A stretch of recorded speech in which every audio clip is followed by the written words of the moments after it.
दोस्तों, आज का ये वीडियो बहुत ही महत्वपूर्ण होने वाला है क्योंकि म्यूचुअल फंड से रिलेटेड एक बहुत बड़े कंफ्यूजन को जड़ से आज उखाड़ करके फेंकेंगे। तो क्या है वो कंफ्यूजन? देखिए, जब हम म्यूचुअल फंड में इन्वेस्ट करने के बारे में सोचते हैं तो सबसे पहले दिमाग में आता है कि कौन से फंड में इन्वेस्ट करें।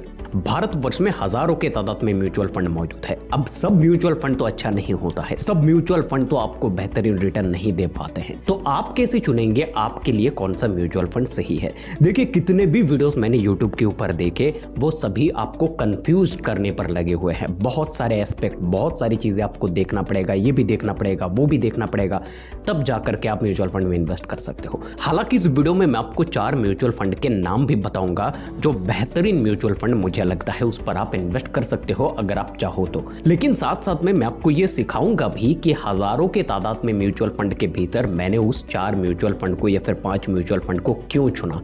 मैं आपको ये सिखाऊंगा ताकि आप किसी दूसरे यूट्यूबर या फिर मेरे भरोसे ना बैठ करके खुद रिसर्च कर सको, खुद रिसर्च करना सीख सको और आपको पता हो कि ये 4-5 क्राइटेरिया है जहां पर मुझे देखना है और उसके बाद हम डायरेक्टली उस पर इन्वेस्ट कर सकते हैं। तो मैं पर्सनली किसी भी म्यूचुअल फंड में इन्वेस्ट करने से पहले 4 क्राइटेरिया को देखता हूं, 4 एस्पेक्ट को देखता हूं। वो चारों चीजें मुझे टिक चाहिए, चारों चीजें मुझे परफेक्ट चाहिए, उसके बाद ही मैं उसके भीतर निवेश करूंगा। तो सबसे पहला चीज जो मैं देखता हूं वो है अल्फा। अब ये अल्फा है क्या? देखिए, किसी भी म्यूचुअल फंड को अगर आप देखें तो वो किसी न किसी एक पैरामीटर को फॉलो करता है, किसी न किसी बेंचमार्क को फॉलो करता है। एग्जांपल के तौर पे कुछ म्यूचुअल फंड आपको ये बताएगा कि हम निफ्टी 50 के बेंचमार्क को फॉलो करते हैं। इसका मतलब निफ्टी 50 अगर साल भर में 15% का रिटर्न देता है, 15% का रिटर्न देता है, तो ये म्यूचुअल फंड आपको कंसिस्टेंटली निफ्टी 50 से ज्यादा रिटर्न बना करके देगा। ये निफ्टी 50 का जो रिटर्न है ये उसका बेंचमार्क है, उस म्यूचुअल फंड का बेंचमार्क है।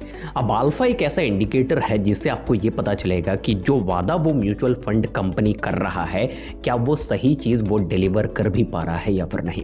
एग्जांपल मैं आपको देता हूं, मान लीजिए निफ्टी 50 एक साल में 15% का रिटर्न दे रहा है पिछले 5 साल से। अब उसी रिटर्न को बेंचमार्क बनाने वाला किसी फंड हाउस पर आप जाते हो और देखते हो उसका अल्फा, तो वहां पर आपको 2 चीजें दिखेंगी। पहला हो गया पॉजिटिव अल्फा, दूसरा हो गया नेगेटिव अल्फा। अगर वो फंड हाउस निफ्टी 50 के बेंचमार्क से ऊपर का रिटर्न देता है तो पॉजिटिव अल्फा होता है, यानी कि अगर 15% का रिटर्न निफ्टी 50 दे रहा है और दूसरी तरफ वो फंड हाउस आपको 17% का रिटर्न देता है तो यहां पर अल्फा हो गया पॉजिटिव 2। अगर अल्फा पॉजिटिव में है ये एक बहुत ही बेहतरीन साइन होता है। अल्फा जितना ज्यादा होगा, पॉजिटिव में जितना ज्यादा होगा, वो फंड आपके लिए उतना ही सही होगा क्योंकि वो जिस बेंचमार्क को फॉलो कर रहा है उससे बेहतर रिटर्न आपको बना करके दे रहा है, तो ये फंड आपके लिए सही है। बिल्कुल अल्फा नेगेटिव में भी होता है। जिन भी फंड्स में आप देखते हो कि अल्फा नेगेटिव में है, अगर निफ्टी 50 के बेंचमार्क को फॉलो करने वाला कोई फंड हाउस आपको निफ्टी 50 से कम रिटर्न बना करके दे रहा है, इसका मतलब वो अपने बेंचमार्क तक भी पहुंच नहीं पा रहा है। 15% का अगर निफ्टी 50 रिटर्न देता है, वो फंड हाउस अगर आपको 12% का रिटर्न देता है तो अल्फा हो गया -3। कंसिस्टेंटली नेगेटिव अल्फा वाले जो म्यूचुअल फंड है उसे आपको अवॉइड करना है। ये पहला चीज मैं देखता हूं। दूसरा चीज है एक्सपेंस रेशियो। देखिए, किसी भी फंड में जब आप इन्वेस्ट करते हो तो उसका एक एक्सपेंस रेशियो देना पड़ता है। एक्सपेंस रेशियो का मतलब यह है कि मान लीजिए आपने 100 रुपए किसी भी एक फंड में डाले, आपके 100 रुपए को कहां पर इन्वेस्ट करना है, किन कंपनीज में इन्वेस्ट करना है, कैसे इन्वेस्ट करना है, ये डिसाइड करता है फंड मैनेजर। अब फंड मैनेजर फ्री में काम तो करेगा नहीं, फंड मैनेजर की भी कुछ सैलरी होती है। फंड मैनेजर भी कई सारे टूल्स का इस्तेमाल करता है रिसर्च एंड एनालिसिस करने के लिए, तो उनका कॉस्ट भी इन्वेस्टर से ही वसूला जाता है। ये 0.5%, 0.6% से लेकर के 1.5-2% तक जाता है, डिपेंड करता है फंड के ऊपर। लेकिन यहां पर आपको ये देखना है कि एक्सपेंस रेशियो कम से कम हो, क्योंकि मान लीजिए कोई एक म्यूचुअल फंड आपको 10% का रिटर्न देता है लेकिन उसका एक्सपेंस रेशियो 2% है। और मैं आपको एक बात बता दूं, एक्सपेंस रेशियो शुरू में ही काट लिया जाता है। मान लीजिए आपने 100 रुपए इन्वेस्ट किया, 2% का एक्सपेंस रेशियो है तो 98 रुपीज ही आपका मार्केट में इन्वेस्ट होगा, 2 रुपए पहले ही काट लिए जाएंगे। अब मान लीजिए उसमें आपको 10% का रिटर्न मिला तो 98% का 10% 9.8 रुपीज आपको मिलेगा, ना कि 100 रुपए का 10% 10 रुपए। ऐसा नहीं मिलने वाला, 98% का 10% आपको रिटर्न के तौर पर मिलेगा। तो अगर एक्सपेंस रेशियो 2% है और आपको ओवरऑल 10% का रिटर्न मिला तो लगभग 7 पॉइंट समथिंग का रिटर्न आपको मिल रहा है। अब 7 पॉइंट समथिंग रिटर्न के लिए आप म्यूचुअल फंड में पैसा इन्वेस्ट करोगे, इतना बड़ा रिस्क लोगे, 7% से ज्यादा रिटर्न तो एफडी दे देता है। तो इसीलिए एक्सपेंस रेशियो को देखना जरूरी है। एक्सपेंस रेशियो कम वाले जो म्यूचुअल फंड है वो आपके लिए सही होगा। यह हो गया दूसरा क्राइटेरिया। अब बढ़ते हैं तीसरे की ओर। तीसरा है एवरेज डाइवर्सिफिकेशन। इसको मैं समझाऊंगा, थोड़ा सा एलेबोरेट करूंगा, क्योंकि यहाँ पर ओवर डाइवर्सिफिकेशन भी अगर हो जाए तो यहाँ पर भी प्रॉब्लम होता है। डाइवर्सिफिकेशन का मतलब है कि मान लीजिए आपने 100 रुपए किसी एक म्यूचुअल फंड में इन्वेस्ट किए। अब उसका जो फंड मैनेजर है वो सिर्फ 2 कंपनीज को चूज किया और 50-50 रुपए करके दोनों कंपनीज में पैसा लगा दिया। अब दोनों कंपनीज के भीतर किसी एक कंपनी ने अगर खराब परफॉर्म किया या फिर वो कंपनी डूब गया तो आपके ओवरऑल कॉर्पस के 50% के ऊपर इफेक्ट आ जाएगा, बहुत बड़ा इफेक्ट आपको झेलना पड़ेगा। इसीलिए डाइवर्सिफिकेशन जरूरी है। अगर मान लीजिए 100 रुपए आपने इन्वेस्ट किया और उस म्यूचुअल फंड ने आपके 100 रुपए को 25 कंपनी में लगा दिया, 4 रुपए करके हर एक कंपनी में, तो अगर 1-2 कंपनी खराब भी परफॉर्म करेगा तो फिर भी आपका जो रिटर्न बनेगा वो पॉजिटिव में ही बनेगा। ये डाइवर्सिफिकेशन जरूरी है, लेकिन ओवर डाइवर्सिफिकेशन से भी बचना है, क्योंकि ओवर डाइवर्सिफिकेशन से आप रिटर्न नहीं बना पाओगे, रिटर्न जनरेट नहीं कर पाओगे। 50, 100, 60 तक तो ठीक है, लेकिन उसके ऊपर 200 हो गया, 250 कंपनीज में इन्वेस्ट, इतना बड़ा डाइवर्सिफिकेशन, ओवर डाइवर्सिफिकेशन अपने पैसे को मत कीजिए, उसको आपको देख करके इन्वेस्ट करना है। और लास्ट जो क्राइटेरिया मैं देखता हूं, जो कि चौथा है, वो है age of the fund house. ये आपको देखना है, क्योंकि देखिए कोई नए फंड पर अगर आप इन्वेस्ट करते हो तो यहां पर एक बहुत बड़ा प्रॉब्लम आता है कि उसका पास्ट ट्रैक रिकॉर्ड आपके सामने नहीं है। मेरा तो पर्सनल ओपिनियन है कि कुछ ऐसे फंड्स पर ही आप इन्वेस्ट करो जो कम से कम 5 साल से ज्यादा पुराना हो। कम से कम 5 साल का ट्रैक रिकॉर्ड आपके हाथ में होना चाहिए इन्वेस्ट करने से पहले, क्योंकि देखिए इससे आपको पता चलेगा कि जब मार्केट डाउनवर्ड्स था, जब मार्केट नीचे था, जब मार्केट क्रैश किया, उस वक्त पर इस म्यूचुअल फंड ने किस प्रकार से इन्वेस्टर्स को रिटर्न दिया, और जब मार्केट ऊपर गया, जब स्टेबल हुआ, तब किस प्रकार से रिटर्न दिया। सब कुछ डेटा आपके सामने होगा अगर म्यूचुअल फंड 5 साल से ज्यादा पुराना है तो।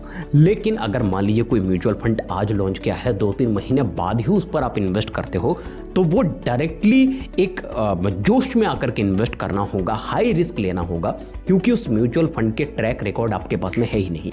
वो म्यूचुअल फंड आए ही है 2-3 महीना हुआ है। अब अगर मार्केट क्रैश हो गया, किस प्रकार से वो बिहेव करेगा, अब अगर मार्केट ऊपर उठा, किस प्रकार से वो ऊपर उठेगा, इसके बारे में आपको पता नहीं है। तो इसीलिए ओल्ड फंड हाउस पर इन्वेस्ट करिए।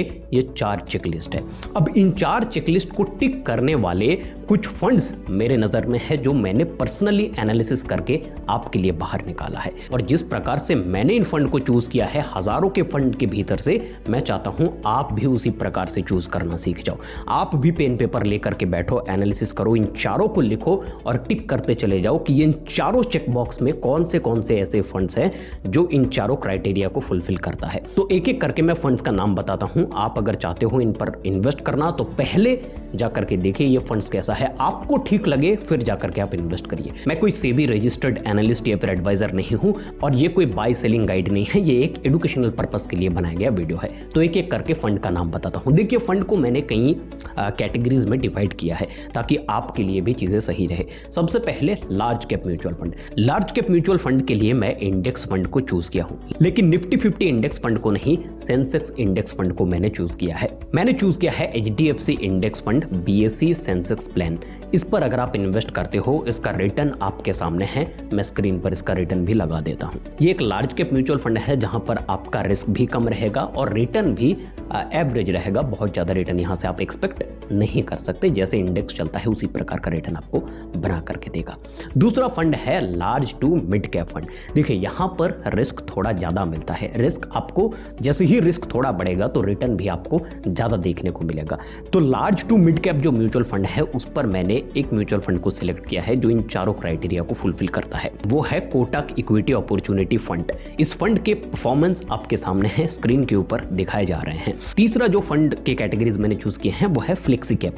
फ्लेक्सी कैप फंड में मैंने HDFC के फ्लेक्सी कैप फंड को सिलेक्ट किया है, जहां पर मुझे लगा कि इन चारों चेक बॉक्स को वो मीट करता है और इस पर इन्वेस्ट करना सही लगा, मुझे लगा पर्सनली। और चौथा जो फंड कैटेगरी मैंने सिलेक्ट किया है वो है मिड कैप फंड। देखिए मिड कैप फंड में रिस्क बहुत ज़्यादा होता है, रिटर्न भी यहाँ पर बहुत ज़्यादा होते हैं। मैं रिकमेंड करूँगा कि अगर आपका उम्र 50 से ज़्यादा है फिर इन सब फंड में आपको इन्वेस्ट नहीं करना है, क्योंकि आप अभी रिटायरमेंट के बहुत करीब आ चुके हो। इन सब फंड में इन्वेस्ट करने से वॉलेटिलिटी ज़्यादा होती है, तो हो सकता है आपका अगर लॉस हो जाए तो वो रिकवर करने का टाइम आपको ना मिले।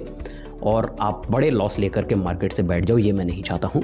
अगर आपका उम्र 30, 35, 40 कुछ भी है, यंग हो आप, आपके पास में अभी भी 10-20 साल काम करने के लिए बचा हुआ है, फिर आप इन सब फंड में इन्वेस्ट करो, क्योंकि यहाँ पर रिस्क और रिवॉर्ड दोनों ही ज़्यादा होते हैं। तो मिड कैप फंड में मैंने चूज़ किया है Motilal Oswal mid cap fund. इसका परफॉर्मेंस आप देख सकते हो, बहुत ही बेहतरीन परफॉर्मेंस है और इस पर आप इन्वेस्ट कर सकते हो। देखिए, अब इन चारों फंड्स के नाम मैंने बता दिए हैं। अब बिना सोचे बिना समझे जाकर के इन चारों फंड में पैसा निवेश करना ये बड़ा बेवकूफ़ी वाला काम होगा, क्योंकि पहले मैंने आपको सिखाया कि मैं किन 4 चेकलिस्ट को देख करके इन सब फंड को चूज किया हूं। तो आप भी, मैं चाहता हूं कि आप अपना हार्ड अर्न्ड मनी जाकर के इन्वेस्ट कर रहे हो मार्केट पर, तो थोड़ा बहुत रिसर्च करना आपको आना चाहिए। थोड़ा बहुत आपको अपने ऊपर भरोसा होना चाहिए कि मैं किसी के कहने पर नहीं, बल्कि मेरे खुद के रिसर्च एंड एनालिसिस के ऊपर इन्वेस्ट कर रहा हूं। ये कॉन्फिडेंस मैं चाहता हूं आपके भीतर जगे। आप 2 दिन, 4 दिन, 5 दिन पेन एंड पेपर लेकर के बैठो, इन चारों चीजों को नोट डाउन करो और देखते रहो कौन से म्यूचुअल फंड इन चारों चीजों को टिक करते हुए जाता है। जो इन चारों चीजों को फुलफिल करेगा, उन सब म्यूचुअल फंड के भीतर जाकर के देखो कि कैसे रिटर्न दे रहा है, 5 साल में कैसे रिटर्न दे रहा है, 3 साल में कैसे रिटर्न दे रहा है, लास्ट ईयर कैसे रिटर्न दिया है, फिर जाकर के उस पर इन्वेस्ट करो। यह बेहतरीन तरीका होता है इन्वेस्ट करने का। वेल, आज की वीडियो में बस नहीं, आपका राय हमारे लिए आवश्यक है। ये चैनल नया है, हमें आपके सपोर्ट की जरूरत है। वीडियो को क्विट करने से पहले लाइक करके जाइएगा और चैनल को सब्सक्राइब करना ना भूलिएगा। नमस्कार।